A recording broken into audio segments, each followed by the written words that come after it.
খুলনার ডুমুরিয়া উপজেলার রংপুর ইউনিয়নে 4টি গ্রামের 12টি মন্দির জলবদ্ধতার শিকার। এর মধ্যে কৃষ্ণনগর গ্রামে সর্বজনীন হরিগুরু ও মুজারঘোটা গ্রামের 3টি মন্দির এবার শারদীয় দুর্গাপূজা অনুষ্ঠিত হচ্ছে না। বাকি 8টি মন্দির একটু উঁচু জায়গায় হওয়ায় পানি প্রবেশ করেনি। তবে মন্দিরের প্রাঙ্গণে চারিপাশে পানি থই থই করছে।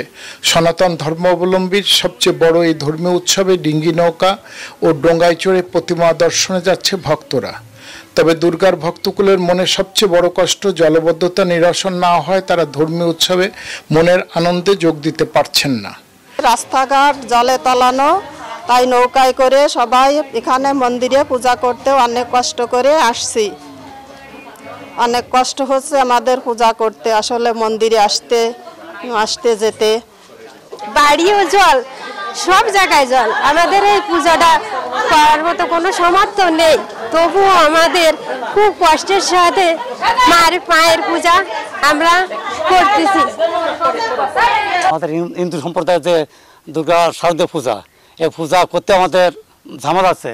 এই যে যেখানে দাঁড়া আছি, এই মন্দিরটা গতবার এই প্রায় 2 ফুট জল হয়েছিল, এবারে একটু কম আছে। এখানে গতবার হয়নি, এবারও হয়নি। এই এলাকায় 3-4টি মন্দির পূজা করতে পারিনি, শুধু এই জলের জন্য। জনপ্রতিনিধিরা বলছেন, কৃষি নির্ভর স্থানীয় গ্রামবাসীরা জলবদ্ধতার কারণে আর্থিকভাবে ক্ষতিগ্রস্ত। জলবদ্ধতা নিরসন না হলে আগামীতে যে মন্দিরে এখন পূজা করা যাচ্ছে সেখানেও পানি উঠে যাবে বলে তারা মনে করেন। আমরা বিলডাকাতিয়া অঞ্চলের অধিবাসী। আমাদের রংপুর ইউনিয়ন, এটা বিলডাকাতিয়ার ঠিক মাঝখানে অবস্থিত।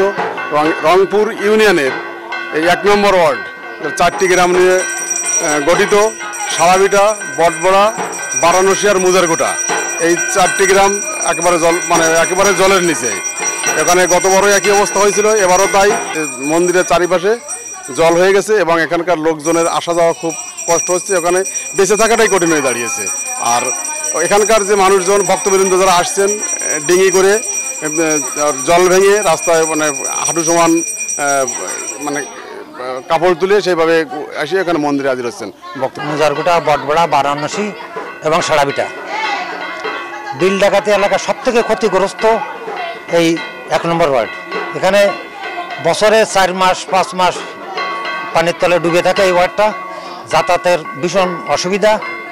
আমাদের এই 4 গ্রামে প্রায় 8টা-9টা পুজো হয়, কিন্তু এবার জলবদ্ধতার জন্যে মন্দিরে বা মণ্ডপেই জল উঠে গেছে বলতে হয়, যার জন্যে 4টে পুজো এবার বন্ধ করে দিয়েছে।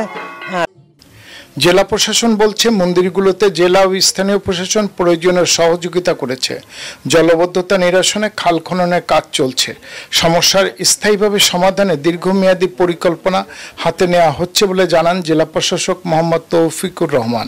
মন্দিরের সহযোগিতার বিষয় হচ্ছে, মন্দিরে যে সকল মন্দিরে আমাদের জলবদ্ধতা হয়েছে, এটা কিন্তু এবার হচ্ছে নতুন না, এর আগেও ছিল। এই বছর আমি জিনিসগুলি শোনার পরে আমি তাদেরকে যে আমাদের সহযোগিতার হাত, সেটি আমি অলরেডি ওই অঞ্চলগুলি কেন্দ্র করে 12 টন জিআর, 12 টন দুর্যোগের যে সহযোগিতা, সেটা 12 টন চাল আমরা বরাদ্দ করেছি এবং আমাদের উপজেলা প্রশাসনও তাদের সাথে নিবিড়ভাবে কাজ করছে। উপজেলা থেকে স্থানীয়ভাবে তাদেরকে সহযোগিতা করা হচ্ছে এবং হয়েছে অলরেডি। সো আশা করি যতটুকু আমাদের সাধ্যের মধ্যে আমরা করার চেষ্টা করেছি এবং ভবিষ্যতে ওনারা যদি আমাদের কাছে আসেন, স্থায়ী কীভাবে সমাধান করা যায় সেই জিনিসগুলো আমরা পরিকল্পনা করব। বিলডাকাতিয়ার মধ্যে অবস্থিত প্রায় 5 কিলোমিটার এলাকা নিয়ে কৃষ্ণনগর গ্রাম। জলবদ্ধতার কারণে গ্রামে প্রবেশের একটি মাত্র পথ সহ গোটা এলাকা পানিতে তলিয়ে আছে। সেই সাথে পানি পচে দুর্গন্ধ সৃষ্টি হয়েছে। এলাকায় বেড়েছে বিষাক্ত সাপের আনাগোনা, যে কারণে শারদীয় দুর্গাপূজার মন্দিরে যাওয়ার এখন একমাত্র উপায় ডিঙ্গি নৌকা ও ডোঙ্গা। স্থানীয়রা আর আশ্বাস নয়, এবার দেখতে চায় জলবদ্ধতা নিরসনে সরকারের সঠিক পদক্ষেপ। S M Habib, ATN Bangla, Khulna.